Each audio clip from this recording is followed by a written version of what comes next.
Audio on demand from Vision Christian Media. You're listening to Momentum, a show that helps men succeed in life. And as we delve into this week's topic, a reminder that some of the content may be of a sensitive nature. Now, here's your hosts, Tim and Des. Okay, well, welcome once again to Momentum. It is Tim and Des with you all around Australia and wherever you're listening in the podcast, wherever you might be. Hey, it's really great to have you tuning in as well. We absolutely love this space and hopefully you get something from listening to the show each week as well. Des, as always, great to have you here, man. How are you doing this week? You good? I'm doing really good, yes. It's really great. You know, it's really great to be able to sow into the lives of men that we will never meet. Certainly this side of heaven, we'll never meet them. But we sow into their world to help them to do life better, whatever that looks like, whatever that feels like. And certainly today's discussion is no exception. And let me just say, guys, if you have got a few minutes, have a look around our website, momentumaustralia.org. Lots of feedback information on there. There's lots of resources, all our previous podcasts. And if you want to donate to Momentum as a ministry, that would be amazing as well.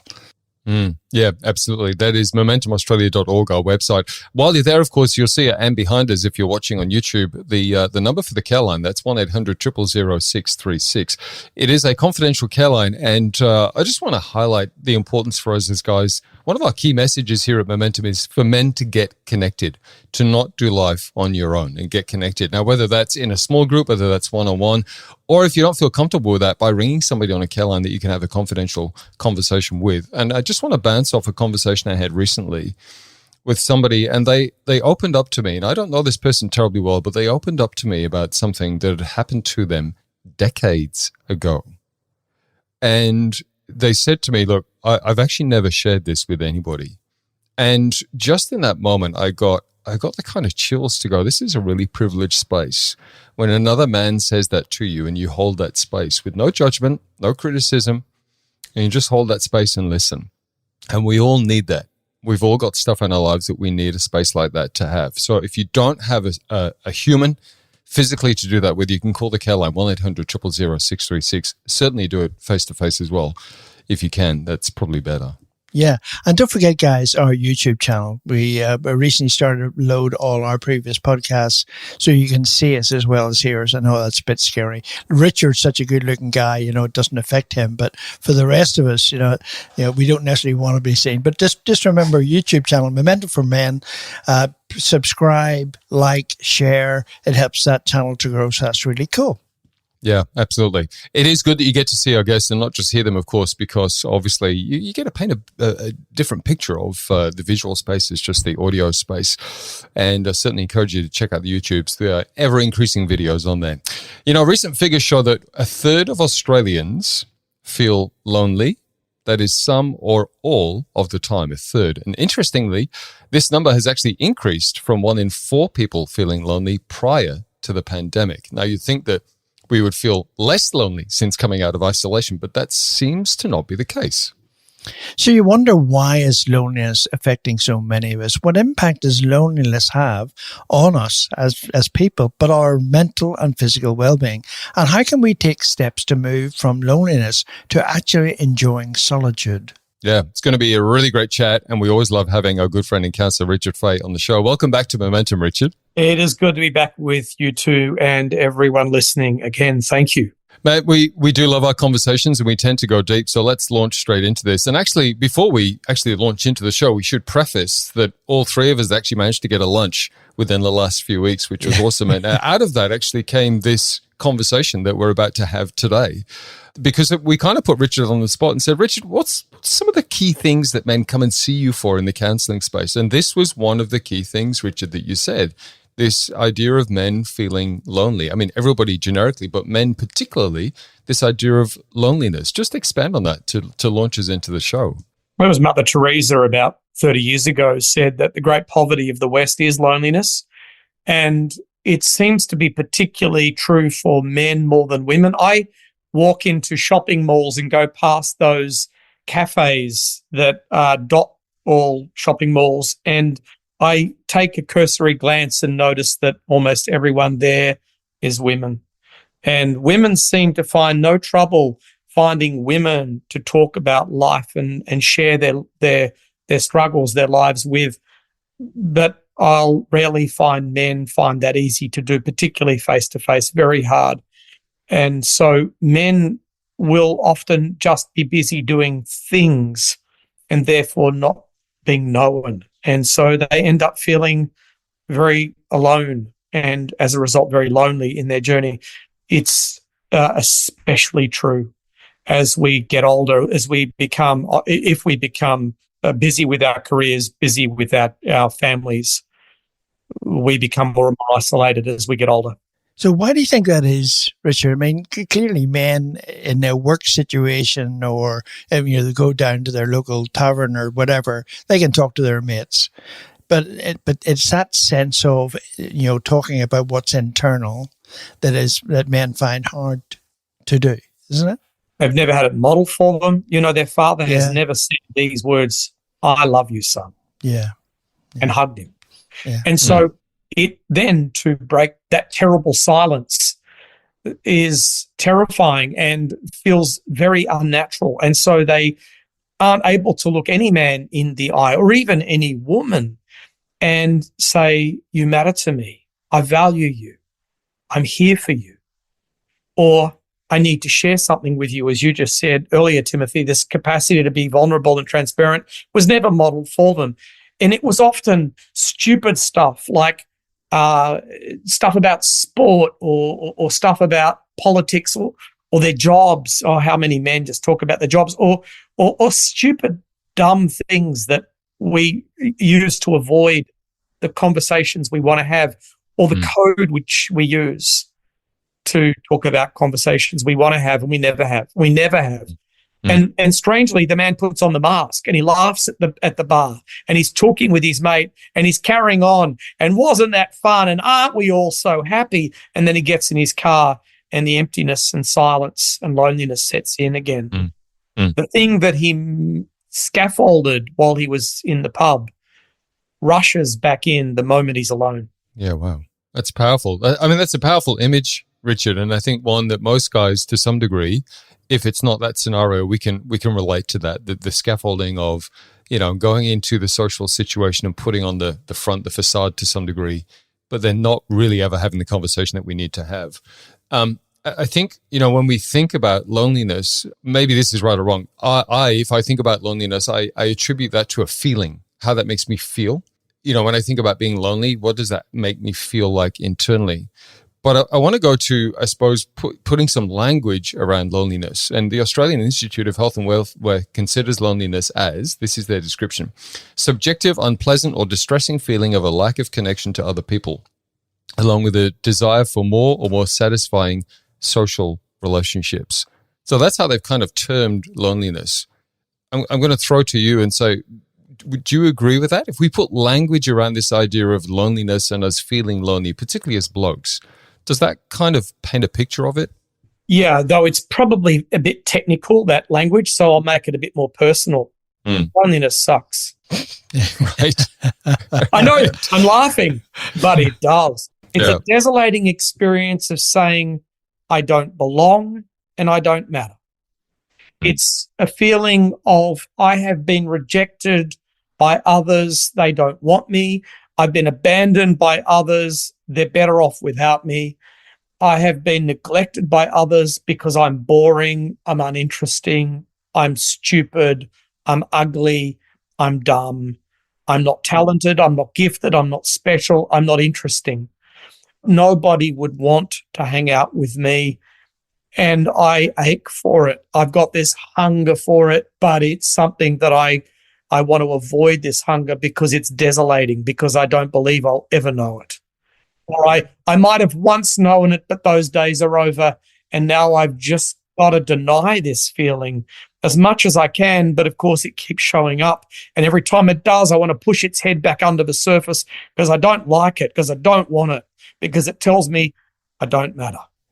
And it's interesting, I actually interviewed the CEO of Lifeline in Port Macquarie yesterday, and that same conversation we had, where that the next step of that being in that position leads to thoughts of suicide and ultimately maybe being suicidal. And, so it's a very dangerous place for anybody to be, but particularly us men to be. Can be precarious. And here's the funny thing, strange. Loneliness is an enormous gift. If I did not have loneliness as a desolating experience, I'd be a hermit. Yeah. In other words, it's loneliness that gets me into relationships. It's loneliness that causes me to approach and engage. In other words, loneliness becomes such a painful experience. It reminds me that I do belong and I'm meant to belong. And I said earlier to you, man, before we started recording, the first not good in Scripture is it's not good for man to be alone. And it's interesting that it's man in this situation because it's just Adam. It's not good for man to be alone. That's the first not good. In other words, not even God thinks being alone is a good thing. And my faith tells me that God is Trinity, therefore God is eternal community. Therefore belonging is a perpetually necessary and eternally necessary reality for everything God creates. I need to belong. That's really cool. And I can't get rid of it. So loneliness, therefore, strangely, is a gift. I've never heard that. I've never actually heard that. Let's come back and unpack that. Let me just, I suppose, define the difference between loneliness and being alone, right? Because this is what you're saying, right? So there is a difference between, hey, this sense of loneliness versus just, I'm alone at the moment, but that's okay. In fact, I can just be alone and that's okay. I can be alone and enjoy solitude, which is not okay. It's wonderful. I'm enjoying my own company, my own space. I'm doing something that brings me alive. I'm planning to walk the Camino, the Way of St. James, in Spain next year, which is going to be 40 days of walking alone. And I relish it. And there's no sense of, I won't have any friends. No, I'll be exploring and discovering the world I'm in and my own emotions and thoughts, my relationship with God. I will constantly be gathering the threads of belonging within me. Is it a matter of perspective, Richard? If you have an inward perspective, then you're going to feel lonely and be alone. Whereas if you're on your own and you have an outward perspective, then you won't even think that way. It's an internal judgment about a perception of your belonging in the world. So that if you know you belong in the world fully and richly and deeply, you're never alone. But no matter where you are, if you feel like you're not welcome or you wouldn't be welcome or you're bad or you're stupid or all the things that I said earlier, you're not enough, you're a failure, you're a loser, whatever, then being alone is a crippling experience of being crowded in by all those thoughts, which amplify the sense of, I don't belong. And that's a horrible feeling because it's also, I'm going to say it straight up, it's a lie. And it is always a lie. Even if we experience it to be a crushing truth, it's still a lie. And therefore, the journey from loneliness to belonging is certainly perceptive, but it's the journey that we have to go on of discovering, where did this come from? What gave birth to this? And how do I then learn to cherish and love those parts of me that feel completely cut off and isolated? It's as if you could imagine this, that when you are feeling extremely lonely, there are a whole lot of frightened little boys inside you at various ages crying out for love. That's profound. We're going to pause there and take a short break and come back to this journey from loneliness to solitude. We're exploring this week with Richard Fay on this week's Momentum. As we go to break, point to our website real quickly, momentumaustralia.org and richardfay.com.au for Richard's website. We're going to come back with Richard Fay and continue this conversation on the other side of the break. This is Momentum, a show that helps men succeed in life. Find out more at momentumaustralia.org.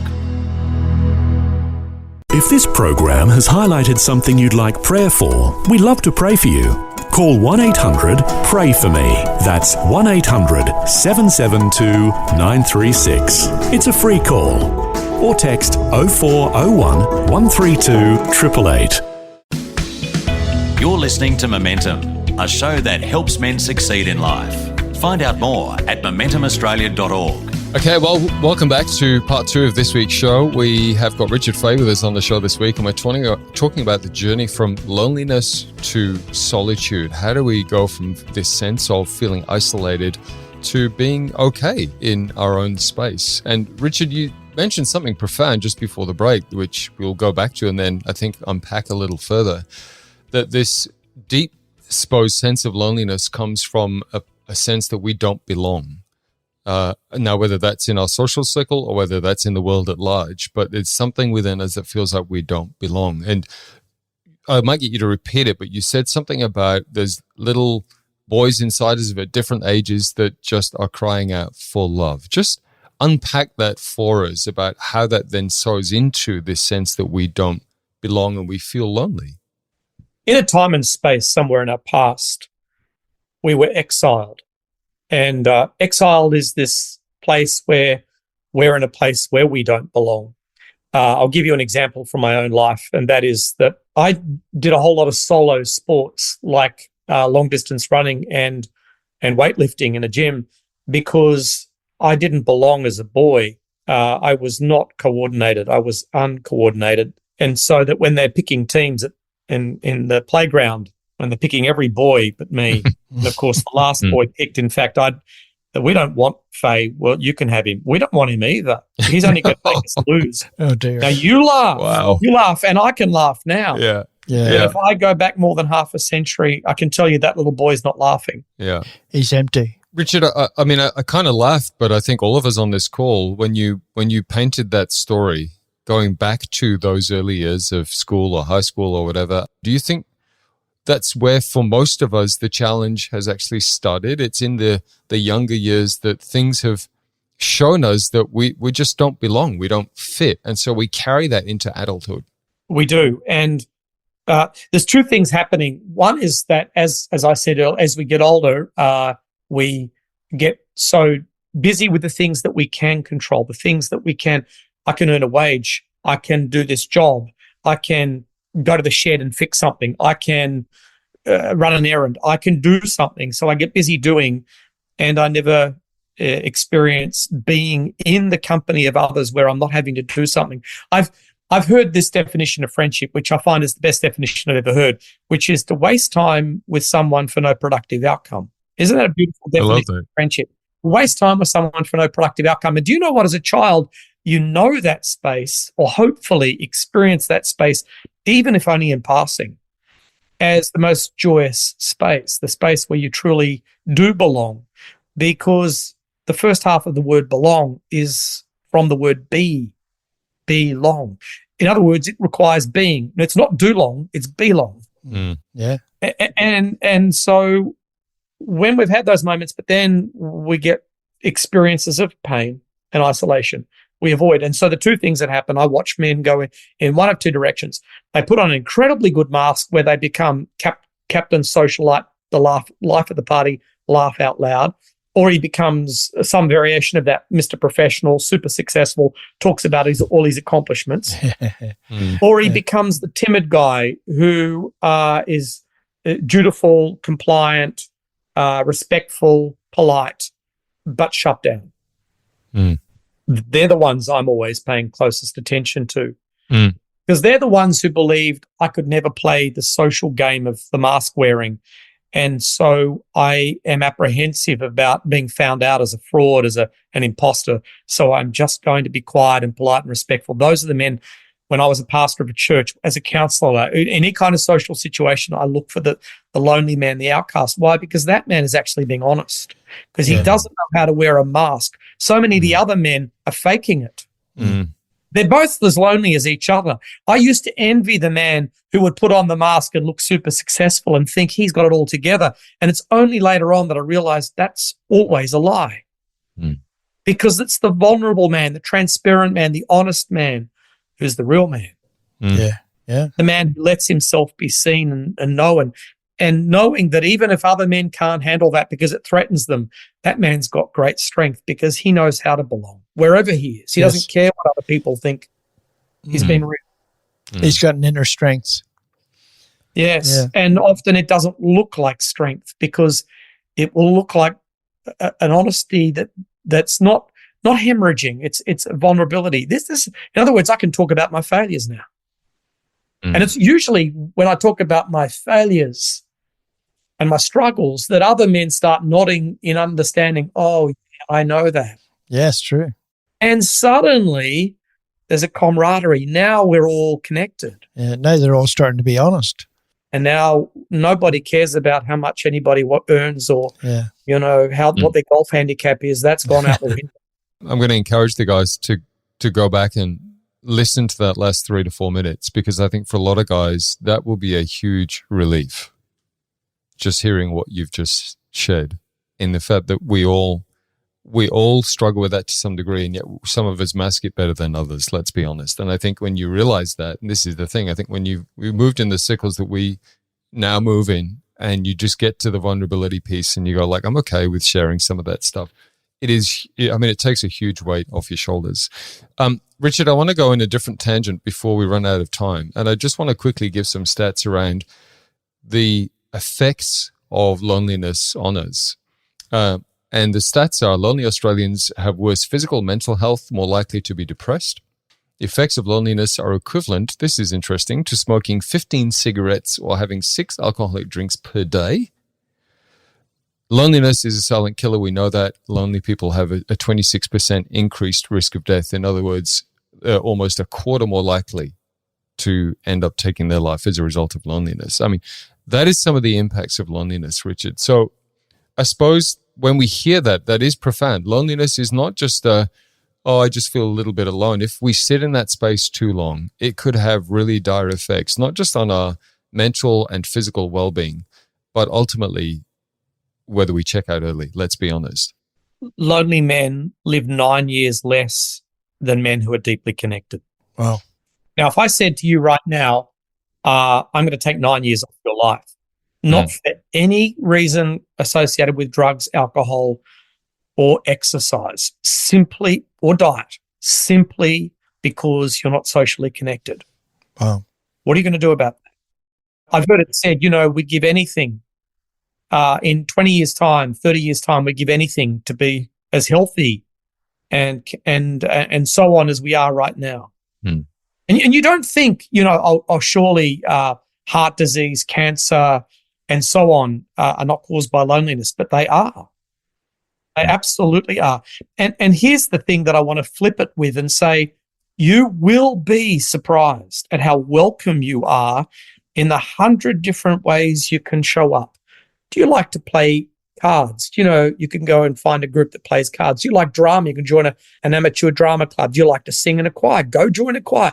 Do you like to, and I could keep naming it. You said walking earlier, Des. There are men's walking groups. There's one I know of called Soul to Soul that meets every year and goes walking in the bush. I'm about to go and spend, I'm a father and a grandfather and been married for 40 years. And in 3 weeks' time, I'm going away with 2 mates for a whole week into the bush to have fun. And I can't wait. And do you know that at the age of 50, I had no friends? Wow. Yeah.